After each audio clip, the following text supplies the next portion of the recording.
Dobar dan, dobrodošli u našu virtualnu učionicu. Danas opet par riječi o linearnoj perspektivi s jednim očištem.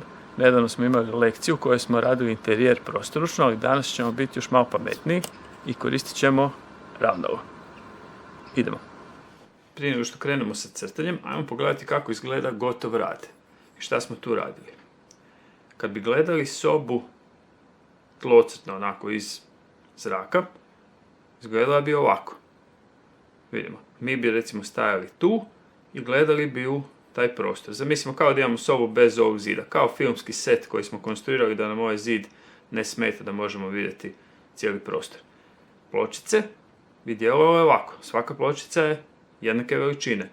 Kad mi to gledamo trodimenzionalno, onda nam pločice djeluju ovako, znači svaki sljedeći red je manji i uži.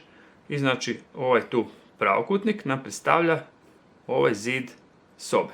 Znači taj pravokutnik je u biti ovo. Idemo sad malo pogledati gotov rad. Vidimo da su sve linije koje su ovdje usporedne jedna s drugima, znači usporedne su s rubom papira i s ovom linijom koja predstavlja zadnji zid. Vidimo i na ovoj strani, znači prozor, sve ove usporedne linije su paralelne s rubom papira i s ovom linijom od zida. Vidimo kod pločica, sve što je ovdje, sve te vodoravne linije su isto usporedne. Znači ako napravimo liniju koja je na koso tu, oko odmah registrira kao grešku. Vidimo na ovim lampama da su sve te linije, znači usporedne. Pogledajmo sad ovaj ležaj.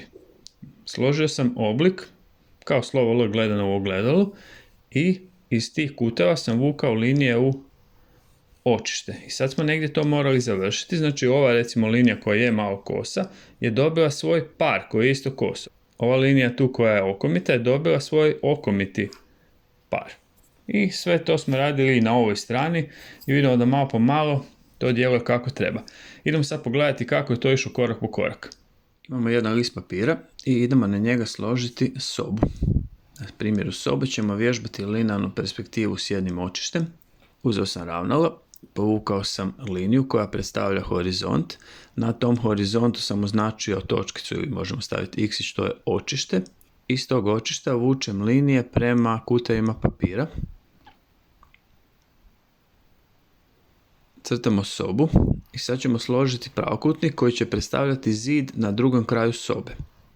Pravokutnik, kao što znamo, ima 4 linije, 2 okomite, 2 vodoravne. Vodoravne linije su paralelne s gornjim i donjim rubom papira. Okomite linije su paralelne sa lijevim i desnim rubovima papira. Malo ću promijeniti boje na snimku da se crte bolje vide. Ako se crte tako vide dok mi radimo skicu, onda to nije u redu, jer poslije ne možemo vršiti korekcije i brisati sve linije koje nam ne trebaju. Ovu donju liniju našeg pravokutnika sam podijelio na jednake dijelove, označio sam točkicama i od očišta kroz tu točkicu vučem liniju prema donjem rubu papira. Sad nam u biti djeluje kao da na podu sobe imamo neke široke daske.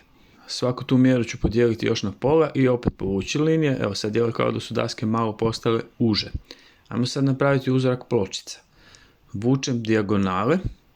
Tamo gdje se dijagonale sjeku s ovim linijama koje smo sad vukli prema rubu papira, kroz njih povučemo vodoravne linije, znači usporedne s donjim rubom papira i sa donjom linijom pravokutnika. I sad smo dobili uzorak pločica, s tim da svaki sljedeći red pločica djeluje kao da je uži i djeluje kao da je kraći. To što smo s dijagonalama prošli, to nam je dalo u biti da točno znamo gdje povući linije da bi nam svaki sljedeći red pločica djelovao kraći. To se sve može raditi i od oka, ali ovako smo sigurni.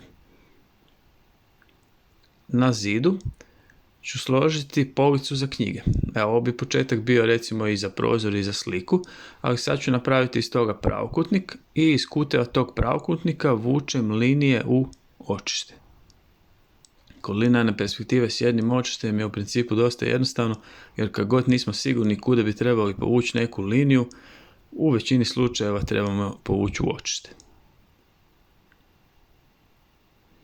Na drugom kraju sobe ćemo probati složiti stol. Složimo neki osnovni oblik i linije vučemo prema očištu.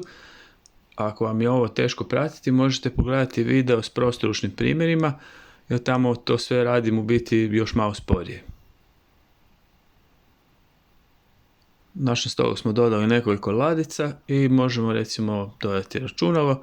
Na zidu ćemo dodati prozore. Znači da bi nacrtali prozor trebaju nam dvije linije usporedno, odnosno prvo stavim jednu i iz nje vučem prema očištu i odredim koliko nam je velik prozor. Kad smo to odredili povučem dijagonale i dijagonale nam u biti daju do znanja gdje je polovica prozora. Ovakav prozor kakav crtamo ima jednak i lijevi i desni dio, jednako velik.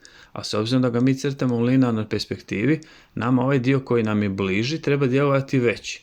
Zato sam povukao dijagonale i dijagonale nam daju gdje bi trebala biti sredina, a da stvari djeluju kako treba što se tiče linearne perspektive. Vidimo da je ovaj dio prozora koji je nama bliži veći. Napravit ćemo jedan ormarić koji će biti naslonjen do zida.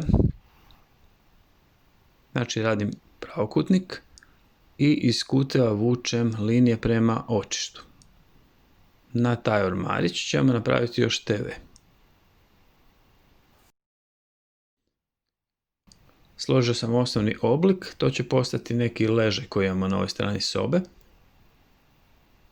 Iz kuteva vučem linije prema očištu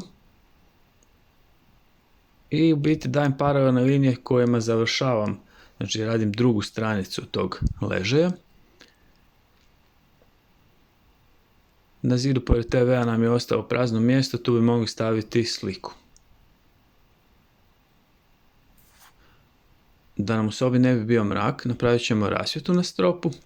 Povukao sam liniju i s njenih krajeva vučem linije prema očištu. To mi je osnova i sad znam unutar kojih linija moram nacrtati lampu.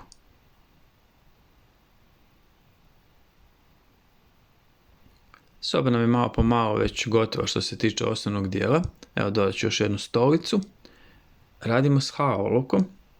Na početku crtež treba djelovati kao da se jedva vidi, jer nam to poslije omogući da možemo lakše brisati sve ove linije koje ne trebamo. Vidimo sve ove linije koje vučem prema očištu, to poslije brišemo. Vidimo, crtež zapravo izgleda otprilike ovako. I kad to očistimo, djelovat će još puno bolje i puno vizualno čitljivije. I još jedna stvar koju možemo napraviti, možemo na kraju kad smo zadovoljni sa svim, pojačati linije. Znači radili smo do sad s H-olovkom, poslije uzmemo olovku HB i prođemo sve linije koje nam trebaju ostati. Naglasimo rubove. Poslije možemo još dodavati sjene. Znamo kad dodamo sjenu da predmet djeluje još malo više trodimenzionalni. Idemo vidjeti kako izgleda crtež nakon što smo pojačali linije i dodali sjene. Za vježbu probajte nacrtati sobu i znamo već. Pustimo se, budimo kreativni, bit će sve ok. Sretno!